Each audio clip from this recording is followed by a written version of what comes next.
మన పూర్ణిమలో కళ్యాణం కమనీయం సేల్స్ ప్రతి 15,000 రూపాయల కొనుగోలుపై కంచి కాటన్ శారీ ఉచితం.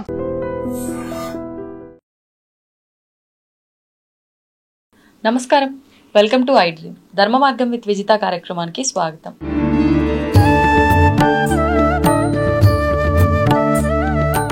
నమస్కారం గురుగారు. గురుగారు, ఇబ్బందులు లేని వారే లేరు, కోరికలు లేని వారే లేరు. ప్రతి ఒక్కరూ అంటే సర్వకాల సర్వావస్థల్లో ఎప్పుడైనా సరే మేము ఈ మంత్రం కానీ ఏదైనా మంత్రానికి సంబంధించిన నామమో ఏదో ఒకటి ఉంది, ఇది ఎప్పుడైనా చేసుకోవచ్చు, దీనివల్ల అన్ని ఫలితాలు అన్నిటికీ సంబంధించిన ఫలితం ఉంటుంది, కంప్లీట్గా మీరు ఉపశమనం పొందుతారు అనే నామాలు ఏదైనా ఉంటే వివరించండి. మన పెద్దవాళ్ళు చెప్పిన దాంట్లో ఎటువంటి భగవంతుడు మీకు ఏ ఇష్టదైవమైనా సరే గోవిందా గోవిందా గోవిందా గోవిందా అన్నా కూడా నిరంతరం ఆ నామాన్ని స్మరించిన అది మహామంత్రమే. శివ శివ శివ శివ శివ ఓం నమ శివాయ అన్నా కూడా అది మహామంత్రమే. జయ జయ శంకర హర హర శంకర అన్నా కూడా మహామంత్రమే. శ్రీమాత్రే నమః అన్నా మహామంత్రమే. భగవంతుడి యందు భగవంతుడి పాదాల యందు మన మనస్సును లగ్నం చేసి నిరంతరం మన మనస్సు భగవన్నామ స్మరణ చేసుకోగలగటం అనేది ఒక గొప్ప అదృష్టం అన్నమాట. ఇది అందరి వల్ల సాధ్యపడదు. ఆ భక్తి శ్రద్ధ ఉన్న వాళ్ళకి, భగవంతుడు యందు పరిపూర్ణమైన విశ్వాసం ఉన్న వాళ్ళకి మాత్రమే అది సాధ్యపడుతుంది. అయితే ఎవరైనా చేసుకోవచ్చు, ఎటువంటి కండిషన్లో అయినా ఈ నామాల్ని స్మరించుకోవచ్చు. ఈ నామాల్ని స్మరించుకుంటే సాక్షాత్ విష్ణుమూర్తి గజేంద్రుడు మొసలి బారిన పడి ప్రాణాలు కోల్పోతున్న పరిస్థితిలో వైకుంఠం నుంచి ఆయన ఒంటి మీద బట్ట ఉందా లేదా కూడా చూసుకోకుండా పరిగెత్తుకుంటూ వచ్చి ఎలా అయితే కాపాడాడో ఆ విధంగా మనని రక్షిస్తాడు అని చెప్పే నామాలు 14 నామాలు ఉన్నాయి. ఈ 14 నామాలను ఎవరైతే నిరంతరం ఒక అలవాటు కింద చేసుకొని ఎవరైతే స్మరిస్తూ ఉంటారో వాళ్ళని ఆ నిరంతరం ఆ శ్రీమన్నారాయణుడు కాపాడుతూ ఉంటాడు, ఎటువంటి పరిస్థితుల్లో అయినా సరే అని ఖచ్చితంగా చెప్పచ్చు. సుదర్శన, నృసింహ, నారాయణ, అచ్యుత, అనంత, గోవింద, శ్రీరామ, శ్రీకృష్ణ, వాసుదేవ, జగత్పతే, హేతి రాజాయ నమః, చక్రరాజాయ నమః, సుదర్శన నృసింహాయ నమః, లక్ష్మీ నృసింహాయ నమః అనే ఈ మంత్రాన్ని, ఈ నామాల్ని 14 నామాలు సుదర్శన, నృసింహ, నారాయణ, అచ్యుత, అనంత, గోవింద, శ్రీరామ, శ్రీకృష్ణ, వాసుదేవ, జగత్పతే, హేతి రాజాయ నమః, చక్రరాజాయ నమః, శ్రీ సుదర్శన నృసింహాయ నమః అనే ఈ నామాల్ని మనం అలవాటు చేసుకొని నిరంతరం స్మరించుకుంటూ ఉంటే ఆ పరమేశ్వరుడు, ఆ శ్రీమన్నారాయణుడు నిరంతరం మన పక్కన ఉండి కాపాడుతూ ఉంటాడు అని చెప్పడంలో ఎటువంటి సందేహం లేదు. గురుగారు, లలితా సహస్రనామాలు అని చెప్పుకుంటున్నాం. అసలు ఈ లలితా సహస్రనామాలు మంత్రంగా తీసుకోవచ్చా, శ్లోకంగా తీసుకోవచ్చా, అసలు ఏ రకంగా తీసుకోవచ్చు? ఇది ఒక శాస్త్రంగా భావించవచ్చా, ఏ రకంగా భావించవచ్చు అంటారు? చాలా మంచి ప్రశ్న అమ్మా. మానవుడికి, అమ్మవారి భక్తులకి ఏవి కావాలంటే అవి ప్రసాదించే విద్య ఇది లలితా విద్య. అందుకని ఇది లలితా సహస్రనామ స్తోత్రమని ప్రజాబాహుళ్యంలో ఉన్నప్పటికీ కూడా ఇది ఒక శాస్త్రము. ఈ శాస్త్రాన్ని నేర్చుకుంటే మనం జీవితంలో, సంసార జీవనంలో ఈ సంసార సాగరాన్ని సునాయాసంగా మనం దాటగలుగుతాము, మనం తీరాన్ని చేరగలుగుతాము. కాబట్టి ఇది ఒక శాస్త్రం, అమ్మవారికి సంబంధించిన శాస్త్రం.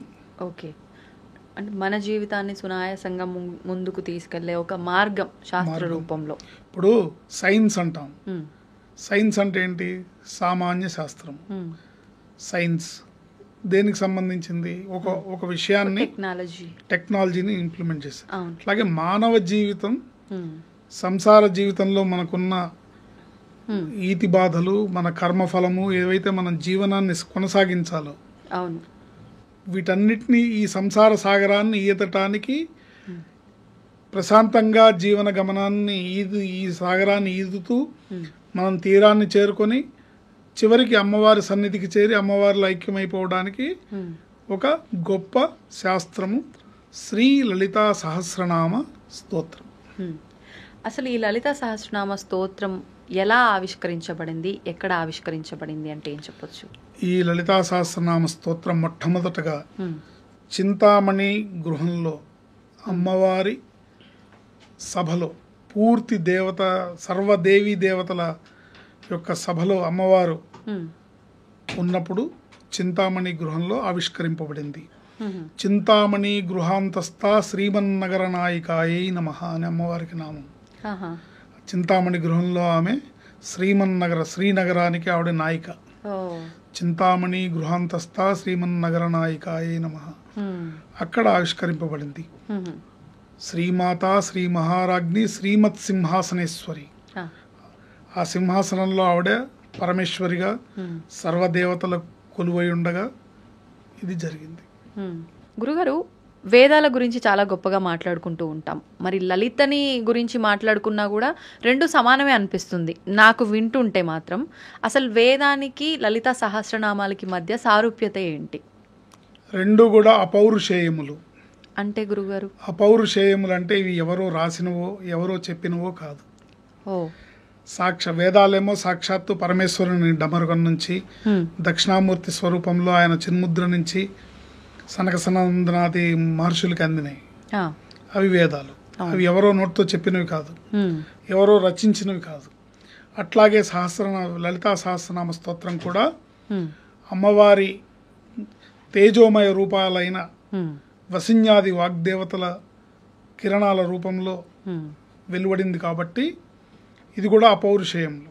అంటే ఇది ఎవరో రాసిందో ఎవరో చెప్పిందో కాదు, సాక్షాత్తు అమ్మవారి అనుగ్రహంతో. వేదాలేమో పరమేశ్వరుని అనుగ్రహంతో వచ్చింది, లలితా సహస్రనామ స్తోత్రం అమ్మవారి అనుగ్రహంతో వచ్చింది. ఓకే, ఇప్పుడు ఈ రెండింటిని తీసుకున్నా కూడా రెండు మన జీవితాన్ని ముందుకు తీసుకెళ్ళడానికి, సులువుగా తీసుకెళ్ళడానికి ఒక మార్గంగా మనకు పనిచేసేవి. వేదం తీసుకున్నా, లలితా సహస్రనామాలు తీసుకున్నా. అసలు మరి ఈ రెండింటి మధ్య ఏదైనా వైవిధ్యం ఉంది అని చెప్పొచ్చా? ఉంటే అదేంటి? ఈ రెండింటి మధ్య ఉన్న ప్రధానమైన వైవిధ్యం ఏంటంటే, వేదం నేర్చుకోవడానికి చాలా శాస్త్రపరమైన ప్రమాణాలు ఉన్నాయి. అంటే వేదాభ్యాసం చేసుకోవాలంటే బ్రాహ్మడై ఉండాలి, అతనికి బ్రహ్మోపదేశం జరిగి ఉపనయన సంస్కారాలు జరిగి ఉండాలి, గురుముఖత వేదాన్ని అభ్యసించాలి. దానికి కొన్ని నియమనిష్టలు అన్ని శాస్త్రం ఏం చెప్పిందో ఆ ప్రకారం వేద విద్యను అభ్యసిస్తేనే వేద విద్య వస్తుంది.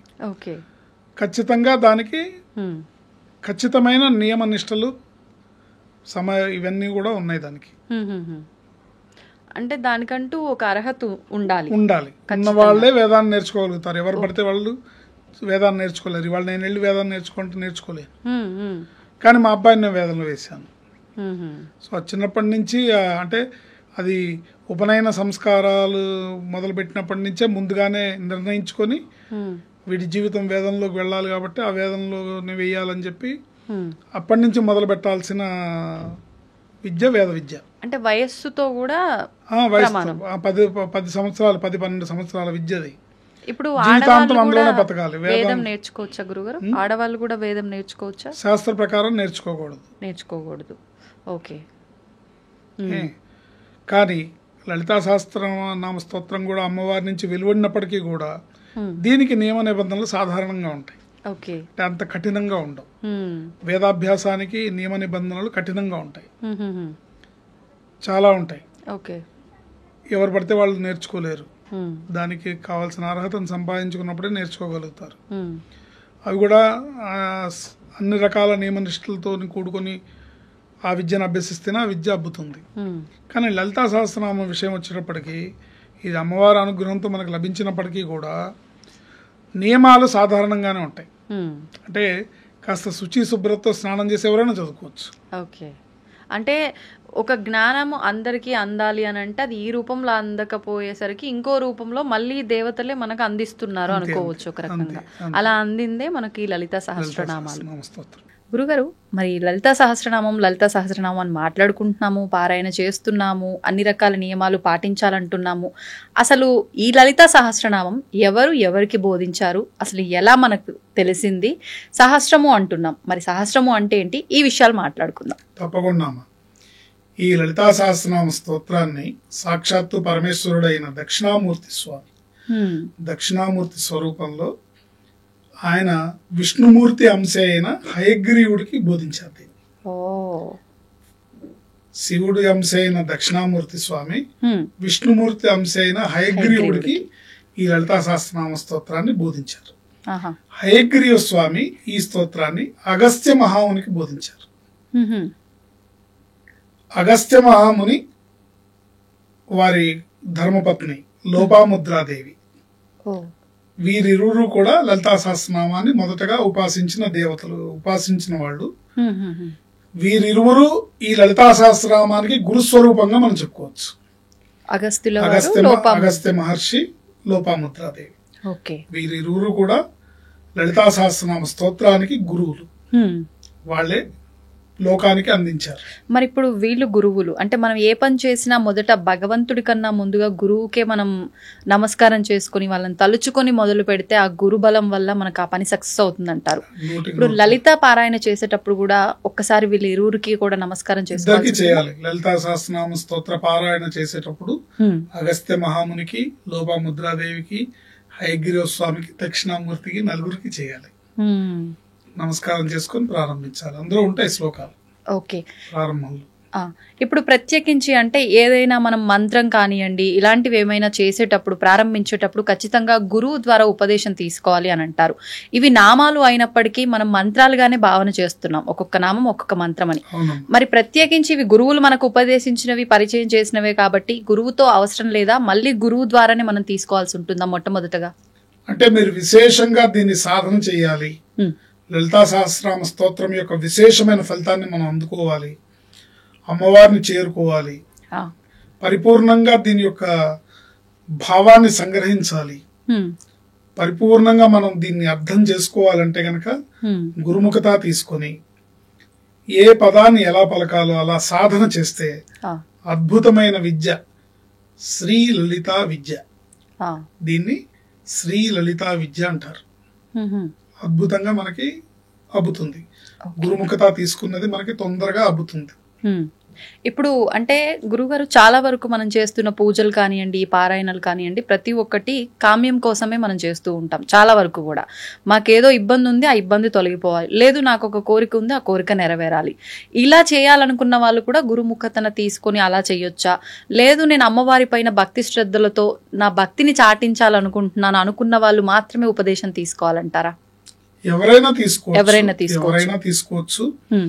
గురువుకి నమస్కారం చేసుకోవాలి. అందుకనే ప్రతి ఒక్కళ్ళు కూడా ఒక అలవాటు ఏం చేసుకోవాలంటే గురు స్వరూపాన్ని పరమేశ్వరుల్లో చూసుకొని శివాయ గురవే నమః అనే మంత్రాన్ని అలవాటు చేసుకోవాలి.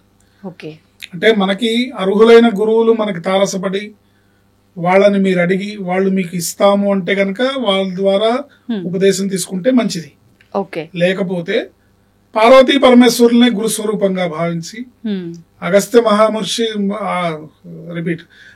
మహాముని, లోపాముద్రాదేవుల్ని గురుస్వరూపంగా భావించి వాళ్ళకి నమస్కారం చేసుకొని మనం నేర్చుకోవచ్చు.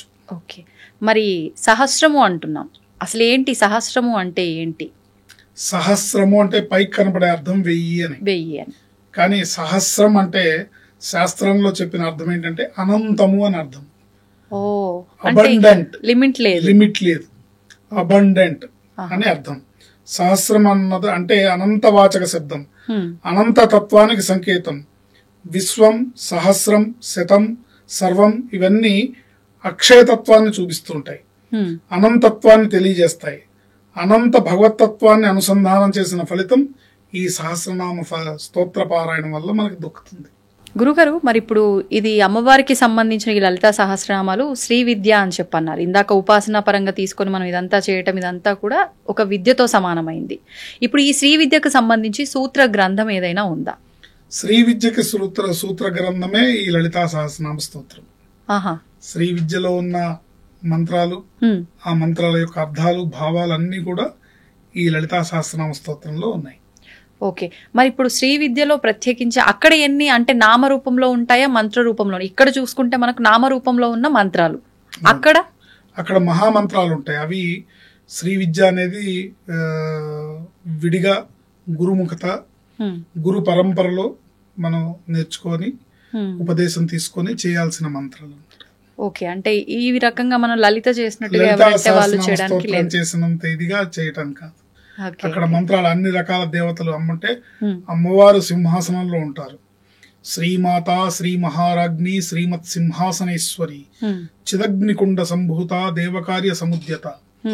ఆ అమ్మవారు రాజరాజేశ్వరి రూపంలో సింహాసనం మీద విరాజిల్లుతూ ఉంటే ఆవిడ చుట్టూ ఉండే దేవతలు వాళ్ళ యొక్క విశేషాలు, వాళ్ళతో పాటు వాళ్ళ మంత్రాలు, వాళ్ళకి సంబంధించిన మంత్రాలు, వాళ్ళకి సంబంధించిన ఉపాసన, అన్ని ఉపాసన చేసి ఆవిడ దగ్గరికి చేరాలన్నమాట మనం.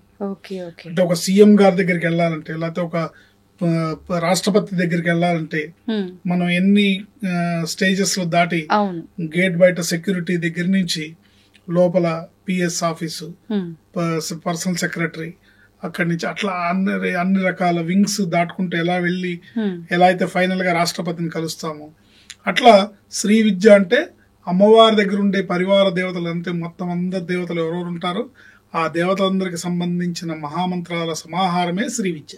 ఓకే, అంటే ఇన్ని రకాల క్వాలిటీస్, ఒక రకంగా అర్హతలు ఈ రకంగా ఉండాలి శ్రీ విద్యకి. మరి లలిత చేయడానికి కూడా ఇలాంటి అర్హతలు ఏమైనా చూసుకోవాలంటారా గురుగారు? తప్పకుండా చూసుకోవాలి. ఎవరికి అర్హత ఉంటుంది ఇది చేయడానికంటే సావధానం ఉన్న వాళ్ళు చేయాలి. ఎవరు చేయొచ్చు ఎవరు చేయకూడదు అనే ప్రశ్న వేసుకుంటే సావధానం అంటే ఏకాగ్రత. అంటే డిస్టర్బ్డ్ గా మీ పని మీరు వంట చేసుకుంటూ చదువుకుంటూ యాంత్రికంగా చదువుకుంటూ పోవటం వెళ్ళిపోయిన వాళ్ళకి పనికిరాదు. ఏకాగ్రతగా చేయాలి. అలాగే సంసిద్ధత అంటే సిద్ధపడి ఉండాలి. అమ్మవారి యొక్క భక్తిని, అమ్మవారిని చేరుకోవడానికి, అమ్మవారి పాదాల చెంతకి మన ప్రయాణం సాగించడానికి, చేరుకోవడానికి సంసిద్ధత ఉన్న వాళ్ళు మాత్రమే చేయొచ్చు. భక్తి, అమ్మ పైన భక్తి ప్రధానం. శ్రద్ధ, శాస్త్ర ప్రమాణం మీద విశ్వాసం ఉండాలి. అమ్మవారి పైన భక్తి ఉండాలి, శాస్త్ర ప్రమాణం మీద విశ్వాసం ఉండాలి. ఇది ఎందుకు అదెందుకు అని క్వశ్చన్స్ కాకుండా శాస్త్రం ఇది చెప్పింది ఇది చేయాలి అన్న విశ్వాసం. అంటే శాస్త్రం ఏం చెప్తే అదే ఫైనల్. దాన్ని క్వశ్చన్ చేయకుండా ఉంటేనే వాళ్ళకి మాత్రమే ఈ లలితా సహస్రనామ స్తోత్ర పారాయణం. ఏకాగ్రత ఉండాలి, అట్లాగే శ్రద్ధాభక్తులు ఉండాలి, అమ్మవారి పైన భక్తి ఉండాలి, శాస్త్రం మీద విశ్వాసం ఉండాలి, అమ్మవారిని చేరుకోవాలి అనే ఒక సంసిద్ధత అంటే ఒక కమిట్మెంట్, ఒక సంకల్పం వీళ్ళకు ఉండాలి. ఉన్నప్పుడే వాళ్ళు మాత్రమే చేయగలుగుతారు. అంటే ఖచ్చితంగా ప్రతి ఒక్క ఉద్యోగంలో ఎలిజిబిలిటీస్ అవన్నీ చూసుకున్నట్లు అమ్మవారి విషయంలో కూడా ఏదైనా మొదలు పెట్టాలంటే ఇవన్నీ చూసుకోవాల్సిందే. మనం ఒక సీఎం దగ్గరికి వెళ్ళాలంటేనే ఒక అపాయింట్మెంట్, లేకపోతే ఒక మనం ఏ పని మీద వస్తున్నాము ఏంటి, మనకుండే మనకు అపాయింట్మెంట్ ఇవ్వచ్చా లేదా అని హోదా ఉన్న పర్సన్ కి చూసుకున్నప్పుడు ఈ 14 అనంత కోటి విశ్వానికి సృష్టికర్త అయిన ఆది పరాశక్తి అమ్మవారు, ఆవిడని రీచ్ అవ్వాలంటే ఎన్ని అర్హతలు ఉండాలి మనకి. వాస్తవం గురుగారు. మరి ఇప్పుడు గురుగారు, ఇప్పుడు లలిత పారాయణం చేయటం పైన విశ్వాసము, భక్తి ఉండాలి, అదే విధంగా చేయాలన్న తపన ఇవన్నీ ఉండాలి. చేస్తున్న వారు ప్రత్యేకించి వాళ్ళు మొదలు పెట్టారు, ఎవ్రీడే చేసుకుంటూ వెళ్ళిపోతారు, అది వేరే విషయం. కొంతమందిలో ఎలా అంటే ప్రత్యేకమైన రోజుల్లో కనుక మనం చేసినట్లయితే ఎక్కువ విశేషమైన ఫలితం అంటూ ఉంటారు. లలిత కూడా అలాంటిది ఏమైనా ఉంటుందంటారా? అంటే ఈ పారాయణం ప్రత్యేకంగా అమ్మవారి నవరాత్రులే తీసుకోండి, ఈ సమయాల్లో చేస్తే ఎక్కువ ఫలితం ఉంటుంది, అట్లా ఏమైనా ఉంటుందంటారా? ఎక్కువ ఫలితం ఉంటుంది అనే దానికన్నా అమ్మవారికి ప్రీతికరం అని మనం చెప్పొచ్చు. ఓకే, అమ్మవారికి ప్రీతికరం. శుక్రవారం నాడు పారాయణ చేస్తే అమ్మవారికి ప్రీతికరం, మంగళవారం నాడు పారాయణ చేస్తే ప్రీతికరం. ఏ రోజైనా చేసుకోవచ్చు, ఏ రోజు చేసినా అమ్మవారికి ఇష్టమే. కానీ విశేషించి అమ్మవారిని అంటే శక్తి యొక్క ఆరాధన మనం మంగళ శుక్రవారాల్లో చేస్తాం కాబట్టి ఆ రోజుల్లో అమ్మవారికి విశేషం. సంవత్సరం మొత్తంలో ఒక 4 రకాల నవరాత్రులు వస్తాయి అమ్మవారికి. 2 అందరికీ తెలిసినవి, 2 గుప్తంగా ఉంటాయి, అంటే బహిర్గతం కాదు. ఉపాసకులు మాత్రం ఆ నవరాత్రుల్ని పాటిస్తుంటారు. శరన్నవరాత్రులు, వసంత నవరాత్రులు మనకు తెలుసు. ఆ తర్వాత వచ్చే వారాహి నవరాత్రులు, శ్యామలా నవరాత్రులు అని ఉంటాయి. వీటిని గుప్త నవరాత్రులు అంటారు. ఈ టైంలో ఉపాసకులు బాగా ఆ సమయంలో సాధన చేస్తూ ఉంటారు, అమ్మవారి అనుగ్రహం కోసం పూజలు చేస్తూ ఉంటారు. అంటే ఇలాంటి సందర్భాల్లో మనం చేసే వీటికి అమ్మవారికి ప్రీతికరమైనవి కాబట్టి మనం అలా భావన చేస్తూ ఉంటాం, ఎక్కువ ఫలితం ఉంటుంది అని. ఎక్కువ ఫలితం ఉంటుంది అమ్మవారికి. అంటే ఫలితం అంటే ఇక్కడ మనకి ఏం కావాలి? అమ్మవారి అనుగ్రహం కావాలి, అదే ఫలితం. అంతే గురువుగారు. అమ్మదయ ఉంటే అన్ని ఉన్నట్లే. అంటే సపరేట్ గా లిస్టు ప్రకారం నీకు కారు ఇస్తాను, నీకు బంగ్లా ఇస్తాను, నీకు నగా నట్రా ఇస్తాను, నీకు పొలం పుట్రా ఇస్తాను అని అక్కర్లేదు. అమ్మదయ ఉంటే అన్ని ఉన్నట్లే. కాబట్టి మనకు కావాల్సింది ఏంటి? అమ్మదయ.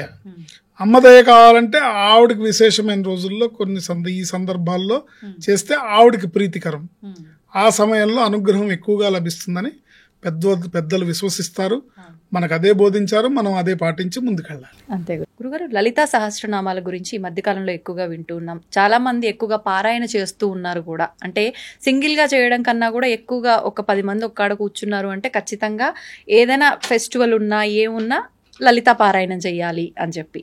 ఎందుకని ఇంత క్రేజ్ ఎందుకు? ఇప్పుడు అంటే ఎప్పటి నుంచో ఉన్నాయి, సడన్ గా మన ముందుకు వస్తున్నాయి, ఎక్కువగా విశిష్టత ఉందని చెప్తున్నారు. మరి లలితా సహస్రనామాలకి ఎందుకు అంత విశిష్టత? అసలు ఏంటి ఆ విశిష్టత? తప్పకుండా అమ్మా. శ్రీ గురుభ్యో నమః.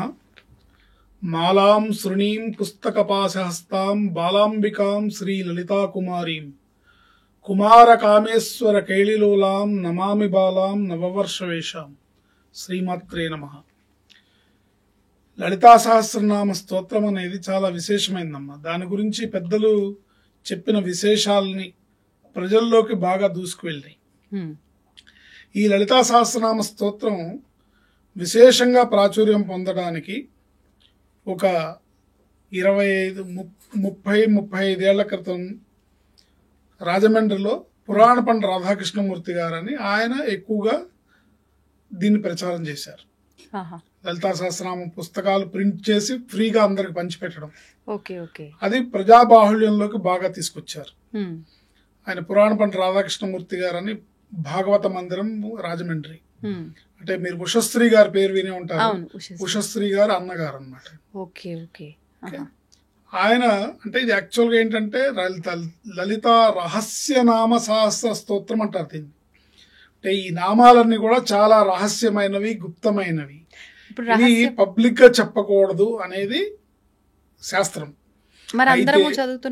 అయితే ఏంటంటే ఇప్పుడు మనుషులు పడుతున్న కష్టాలు, ఇబ్బందులు, నానా రకాల అగచాట్లు పడుతున్నాం కాబట్టి మనుషుల మీద ప్రేమతో అమ్మ కాళ్ళు పట్టుకుంటే అన్నీ దొరుకుతాయి, అమ్మ దయ ఉంటే అన్నీ ఉన్నట్లే అనే ఒక భావనతోని పెద్దలు దీన్ని పారాయణ చేసుకోండి అని చెప్పి బహిర్గతం చేశారు. ఆ పురాణ పండ రాధాకృష్ణమూర్తి గారు తర్వాత కాలంలో వచ్చిన వాళ్ళు చాగంటి కోటేశ్వరరావు గారు. వారి ప్రవచనాల ద్వారా అమ్మవారి తత్వాన్ని, లలితా సహస్రనామం గురించి చెప్పడం, దాని ద్వారా ఇంకా బాగా జానపదులు అంటే చదువు ఎక్కువగా రాని వాళ్ళు, భక్తి లేని వాళ్ళు, పూర్తిగా లలితా సహస్రనామాన్ని సరిగ్గా చదవలేని వాళ్ళు కూడా నేర్చుకొని చదవాలనే ప్రయత్నం చేశారు. అయితే ఏదేమైనప్పటికీ అమ్మ అనుగ్రహం కోసం స్తోత్ర పారాయణ చేస్తున్నారు కాబట్టి చేసుకోవచ్చు ఎవరైనా. కాకపోతే ఏంటంటే ఇక్కడ ఉచ్చారణ దోషం లేకుండా చూసుకోవాల్సిన అవసరం ఉంటుంది. ప్రధానంగా లలితా సహస్రనామ స్తోత్రంలో ఉచ్చారణ దోషం ఉంటే కనుక అర్థాలు మారిపోతాయి. ఆ అర్థాలు మారిపోతే స్తోత్రం అంటే ఏంటి? అమ్మవారిని స్తుతించడం. అర్థం మారిపోతే ఏమవుతుంది? అమ్మవారిని తిట్టినట్టు అవుతుంది, మారిపోతుంది కదా, విపరీత అర్థాలు వస్తాయి. అందుకని ఎవరైనా సరే గురుముఖత గాని, ఇవాళ వీడియోల్లో చాలా అవైలబిలిటీ ఉంది, చక్కగా నేర్చుకొని ఏ పదాన్ని ఎక్కడ విభజించాలో చక్కగా దాన్ని కంఠస్థం చేసి పారాయణ చేస్తే చాలా విశేషమైంది. లలితా సహస్రనామ స్తోత్రం యొక్క విశేషం ఏంటంటే ఇది బ్రహ్మ విద్య, జగత్ప్రసిద్ధి చెందినది, ప్రత్యేకమైనది మరియు విశిష్టమైనది. అమ్మవారి మంత్రసిద్ధిని సంపూర్ణంగా అందించడానికి ఋషులు అనుగ్రహించి ఇచ్చిన మంత్ర రాశి అనుకోవచ్చు. ఈ సహస్రనామ స్తోత్రాలన్నీ కూడా, ఈ స్తోత్రం అంతా కూడా ఒక మంత్ర రాశి, అంటే ప్రతి అక్షరం కూడా ఒక మంత్రం. ఈ లలితా సహస్రనామ స్తోత్రం ఉపనిషత్ తత్వాన్ని నిక్షిప్తమై విశేషంగా ఉంది. ఇది మహావిద్య మరియు బ్రహ్మ విద్య. మహావిద్య అంటే ఇది పేరుకి స్తోత్రమే గాని మహావిద్య అన్నమాట. అందుకని చాలా విశేషమైనది. దీన్ని పారాయణ చేయడం వల్ల మామూలుగా ఏంటంటే కొన్ని ఉపాసనలు మనని దేవుడికి దగ్గర చేసి మోక్షాన్ని ప్రసాదిస్తాయి. కొన్ని ఉపాసనలు ఐహికంగా మనకు కావాల్సిన మన కోరికలన్నీ తీర్చి మనకు కావాల్సిన ధన కనక వస్తు వాహనాల్ని, ధర్మార్థ కామ్య మోక్షాలని సంపాదించడానికి, అంటే ఈ లోకంలో మనకు కావాల్సిన సంసారిక జీవితంలో ఉన్నాం, మన కోరికలు తీరాలి, మన కష్టాలు గట్టెక్కాలి, వీటన్నిటిని తీరుస్తాయి కొన్ని. కానీ లలితా సహస్రనామం యొక్క విశేషం ఏంటంటే మీకు ఇహంలో ఉన్న మీ కోరికలన్నీ తీరుస్తుంది అమ్మవారు. తర్వాత అంతిమాన మనం గతించిన తర్వాత మోక్షాన్ని కూడా ప్రసాదిస్తుంది అమ్మవారు. కనుక రెండింటినీ ప్రసాదించే ఏకైక మంత్రం ఈ లలితా సహస్రనామ స్తోత్రం అని చెప్పడంలో ఎటువంటి సందేహం లేదు. గురుగారు, మరి ఈ 1000 నామాలు కూడా మంత్రంతో సమానమే అన్నారు. బ్రహ్మ విద్య మహావిద్యతో సమానం. ఇందులోంచి ఒక మహామంత్రాన్ని గనక తీసుకోవాలి అని అంటే ఏదైనా ఉందా? తప్పకుండా ఉందమ్మా. శ్రీమాత్రే నమః అనేదే ఇందులో ఉన్న మహామంత్రం. అమ్మా అనే పిలిపే ఇందులో ఉన్న మహామంత్రం. అమ్మని అమ్మా అని పిలవడానికి దానికి ఇంకా ప్రత్యేకమైన ఏం అవసరం లేదు. ఒక పిల్లాడు లేదా ఒక పాప తల్లిని ఆర్ద్రతతో పిలిస్తే, అమ్మా అని పిలిస్తే ఎలా పరిగెత్తుకుంటూ వస్తుందో, లేదా కింద పడినప్పుడు అమ్మా అని గట్టిగా అరిస్తే ఆ తల్లి పరిగెత్తుకుంటూ వచ్చి ఆ పిల్లాడిని ఎలా ఎత్తుకుంటుందో, సో ఇందులో ఉన్న మహామంత్రం శ్రీమాత్రే నమః అనే ఈ 3 అక్షరాలే మహామంత్రం. ఒకవేళ 1000 నామాలు మేము చదవలేమనుకున్నప్పుడు ఈ ఒక్క మహామంత్రాన్ని చేసుకున్నా సరిపోతుందంటారా? బ్రహ్మాండంగా సరిపోతుంది. కాకపోతే చేసే వాళ్ళకి విశ్వాసం ఉండాలి. అవుతుంది. ఆ విశ్వాసం ఉంటే తప్పకుండా అమ్మవారు పలికి తీరుతుంది. ఇప్పుడు మీ ఇంట్లో మీ అమ్మగారిని మీరు పిలవడానికి అమ్మా అని పిలిస్తే చాలు ఆర్ద్రతతో. కానీ ఆవిడ్ని నువ్వు ఇంత గొప్పదానివి, నువ్వు ఇంత చాలా మంచిదానివి అని పొగిడి స్తోత్రం చేయక్కర్లేదు. అవసరం లేదు. అవును, మీ అమ్మగారిని అడగకపోయినా ఆమె బాధ్యత ఆమె చేస్తుంది. అవును, ఏంటి మీ అమ్మగారిని పిలవడానికి మీరు స్తోత్రం చేయక్కర్లేదు. అమ్మవారిని అమ్మా అని పిలిస్తే ఆ తల్లి ఎలా పరిగెత్తుకుంటూ వస్తుందో, శ్రీమాత్రే నమః అంటే ఈ తల్లి కూడా అలా పరిగెత్తుకుంటూ వస్తుంది. కావాల్సింది ఏంటంటే ఆవిడ ఈ తల్లి వచ్చేది కనబడుతుంది, ఆ తల్లి వచ్చి చేసేది మనకు కనపడదు. కాబట్టి పరిపూర్ణమైన విశ్వాసం మనకు ఉండాలి. ఉన్నప్పుడు అది ఫలిస్తుంది. మరి మన ఇంట్లో మన అమ్మని పిలవకపోయినా వస్తుంది, పిలవకపోయినా చేస్తుంది. కానీ ఈ అమ్మని పిలవాలన్నా తలవాలన్నా ఎక్కువగా నియమాలు అవసరమేమో, తలవటానికి కూడా అనుకుంటూ ఉంటారు. ఇది భ్రమ అనుకోవచ్చా, వాస్తవమా గురుగారు? ఖచ్చితంగా నియమాలు ఉండాలి. నియమోల్లంఘన చేయకూడదు. ఇప్పుడు కూడా వేదమే ప్రమాణం. వేదం ఏం చెప్తోందో, శాస్త్రం ఏం చెప్తోందో దాన్ని పాటించి తీరాలి. అలా అని ఈ పద్ధతిని మేము పాటించలేం కాబట్టి ఇది చదువుకోలేమనడం పిచ్చితనం. పద్ధతి ఏంటో తెలుసుకుని ఆ పద్ధతి ప్రకారం చేయడం అనేది వివేకవంతుల లక్ష్యం. ఇప్పుడు వేదం ఏం చెప్తుంది? ఈ పద్ధతిలోనే ఉండాలి, ఇలాగే కట్టుబొట్టు ఉండాలి, ఇట్లాగే ఉండాలి, ఇట్లా శుచి శుభ్రత ఉండాలి, ఆచారం ఉండాలి అని చెప్తుంది. దీనికి కులమత భేదాలు లేవమ్మా. అంటే బ్రాహ్మలే ఆచారాన్ని పాటిస్తారు, మిగతా వాళ్ళు పాటించారని కాదు. ఎవరైనా సరే చిత్తశుద్ధితోని పూర్తి విశ్వాసంతోని చేసుకున్నట్లయితే తప్పకుండా చేసుకోవచ్చు. అయితే నియమనిష్టలు అని అంటే గనక, నియమనిష్టలు శాస్త్ర ప్రకారం మీ జ్ఞానానికి మీకు అందిన దాని ప్రకారం మీరు చిత్తశుద్ధితో ఇప్పుడు ఏదన్నా మనం తప్పు చేస్తున్నాం అనుకోండి, మన అంతరాత్మకు మనకు తెలుస్తుంది.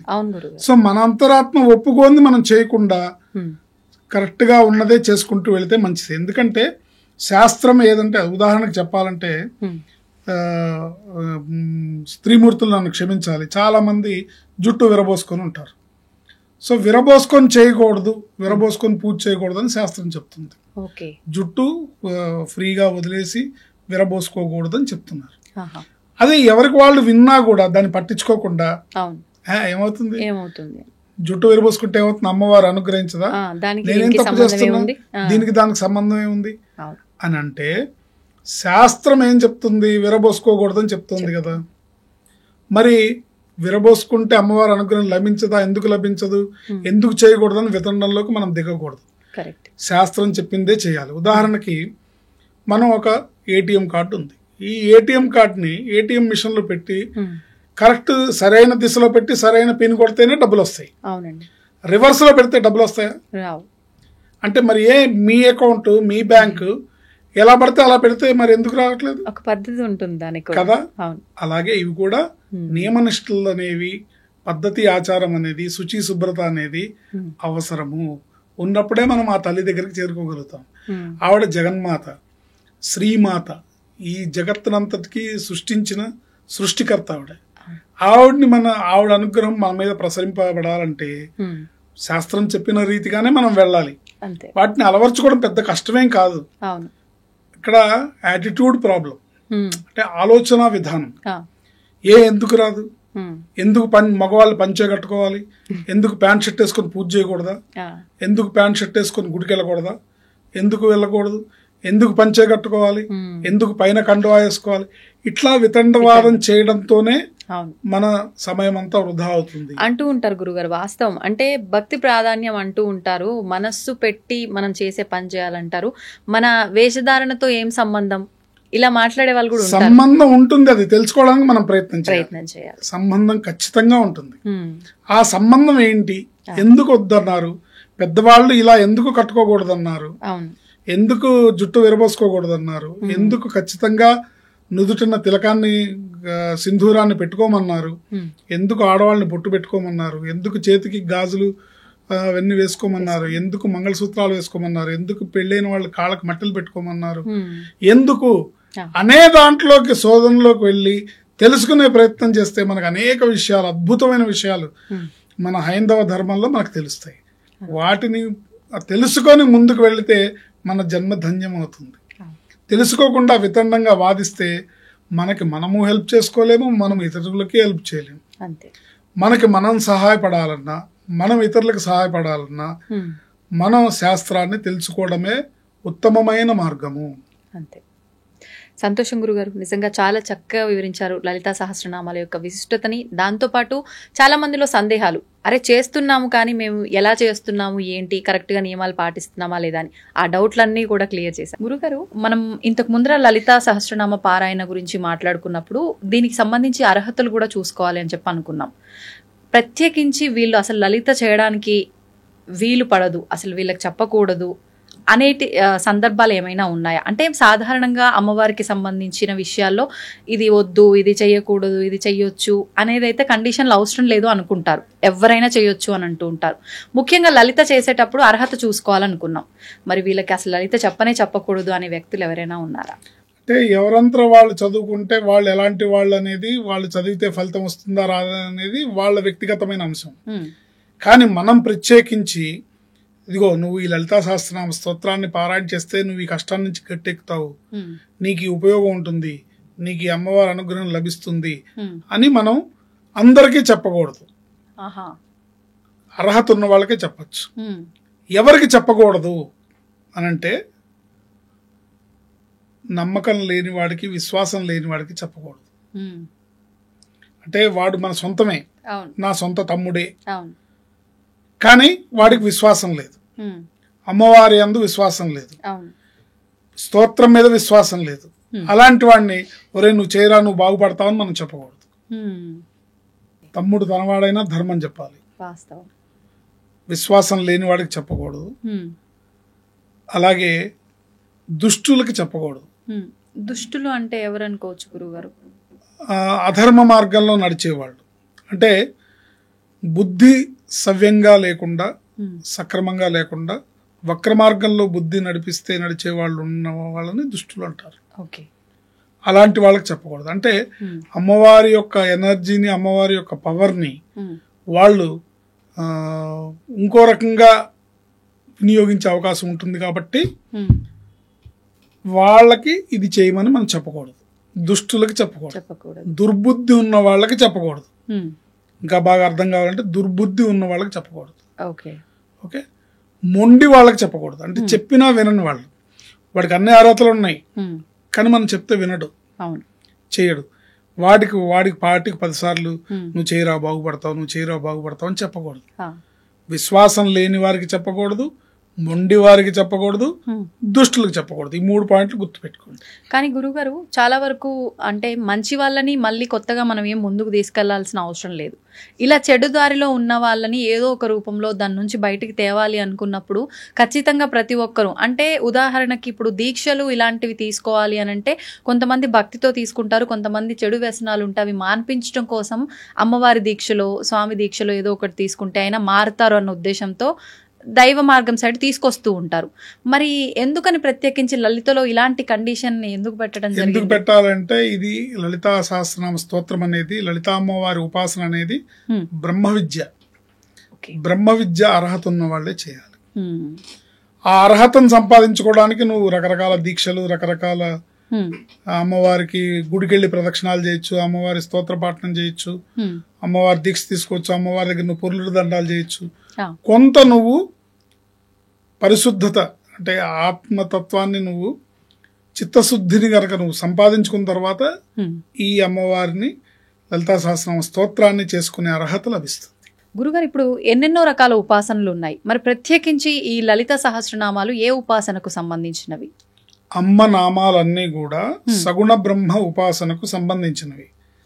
పరబ్రహ్మ తత్వాన్ని, నిర్గుణ నిరాకార పరబ్రహ్మాన్ని సగుణ సాకార రూపంలో ఉపాసించడానికి ఉపయుక్తమైన అక్షరమాలారత్నం శ్రీ లలితా సహస్రనామ స్తోత్రం. అంటే భగవంతుడు ఏ రూపంలో ఉన్నాడో తెలియదు, కానీ భగవంతుడి మీద మన మనసు లగ్నం అవ్వాలి. అంటే నిజంగా శక్తి స్వరూపం, ఆదిశక్తి, ఆదిపరాశక్తి ఏ రూపంలో ఉందో మనకు తెలియదు, కానీ ఆమెని ఆరాధించాలంటే ఒక రూపం కావాలంటే, కాబట్టి ఈవిడ రూపాన్ని, ఈవిడ విద్యని, ఈ లలితా సహస్రనామ స్తోత్రాన్ని కనుక మనం ఉపాసిస్తే, సగుణ సాకార రూపంలో ఈ అమ్మవారిని మనం ఉపాసిస్తే, ఈ నిర్గుణ నిరాకార రూపంలో ఉన్న భగవతత్వం ఏదైతే ఉందో అది బోధపడుతుంది. ఓకే, ఇదంతా కొంచెం అంటే జాగ్రత్తగా మనం తీసుకోవాల్సిన విషయం, ఇదంతా జాగ్రత్తగా తీసుకోవాల్సిన విషయం, జాగ్రత్తగా చేయాల్సిన విషయం. శ్రద్ధ, భక్తి, విశ్వాసాలు చాలా అవసరమైన విషయం. గురుగారు, మరి ఇప్పుడు మనకు ఏ మంచి విషయము మన పెద్దవాళ్ళు చెప్పినా కూడా ఖచ్చితంగా పెద్దవాళ్లకు ముందర ఋషుల ద్వారానే మనకు అది వస్తూ ఉంటుంది. అయితే ఈ లలితా సహస్రనామ పారాయణానికి సంబంధించి ఎంతమంది ఋషులు దీనికి సంబంధించిన వారు ఉన్నారు, వారి పేర్లేంటి, ఒకసారి వివరంగా మాట్లాడుకుందాం. ఈ లలితా సహస్రనామ స్తోత్రం అమ్మవారు స్వయంగా వసిన్యాది వాగ్దేవతలకి ఉపదేశించారు. ఆ వసిన్యాది వాగ్దేవతలు ఈ లలితా సహస్రనామ స్తోత్రానికి ఋషులై ప్రపంచానికి అందించారు. ఆ వసిన్యాది వాగ్దేవతలు ఎవరయ్యా అంటే వాళ్ళు 8 మంది మొత్తం. వసిని, కామేశ్వరి, మోదిని, విమల, అరుణ, జయిని, సర్వేశ్వరి మరియు కౌళిని అనే 8 మంది వాగ్దేవతలు వసిన్యాది వాగ్దేవతలు. వీరి ద్వారా ఈ స్తోత్రానికి ఋషులు వీళ్ళు. గురుస్వరూపమేమో అగస్త్య మహర్షి, లోపాముద్ర. వీళ్ళేమో వసిన్యాది వాగ్దేవతలు, ఋషులు. వీళ్ళు 8 మంది. గురుగారు, మరి సాధారణంగా ఇప్పుడు మనం దేవతలు, దేవుళ్ళ విషయానికి వస్తే ఎంతో మంది దేవుళ్ళ గురించి మాట్లాడుకుంటాము, ఆరాధిస్తాము. మరి ఇంత గొప్ప లలిత సహస్రనామ పారాయణం వెనకాల ఇంతమంది, ఈ 8 మంది ఉన్నప్పుడు అసలు వీళ్ళు ఎవరో కూడా చాలా మందికి తెలీదు. లలిత విన్న వాళ్ళకు, తెలుసుకున్న వాళ్ళకి తప్ప. వీళ్ళు అమ్మవారి సన్నిధిలోనే ఉంటారు, వీళ్ళు బయట ఉండే ఋషులు కాదు. అమ్మవారి సన్నిధిలో ఉండే వసిన్యాది వాగ్దేవతలు వీళ్ళు. వీళ్ళు ఎక్కడి నుంచి వచ్చిన వారు గురువు గారు?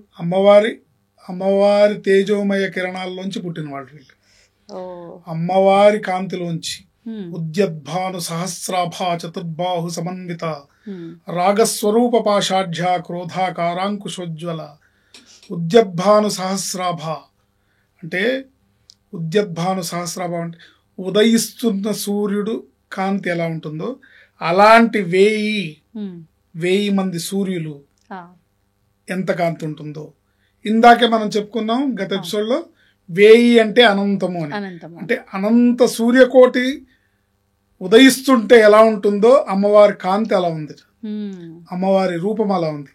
దాంట్లోంచి ఉద్భవించిన, ఆ అమ్మవారి కాంతిలోంచి ఉద్భవించిన కిరణాలే ఈ వసిన్యాది వాగ్దేవతలు.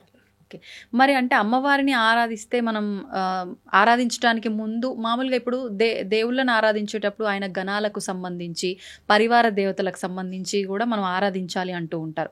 వీళ్ళను కూడా మనం ప్రత్యేకించి అంటే ఆరాధించాల్సింది ఏదైనా మంత్రం ద్వారా గానీ అలా ఉంటుందా, లేదు లలితలోనే అంతా కవర్ అయిపోతుందా? లలితా సహస్రనామ స్తోత్రంలోనే పూర్వపీఠికలో అన్ని వస్తాయి, అన్ని కవర్ అయిపోతుంది. ధన్యవాదాలు గురుగారు. ఆయుష్మతి. తవ్వుతున్న శివలింగం సరే, దాన్ని అట్లా కప్పేసండి, చూపించదండి. Krishna is there.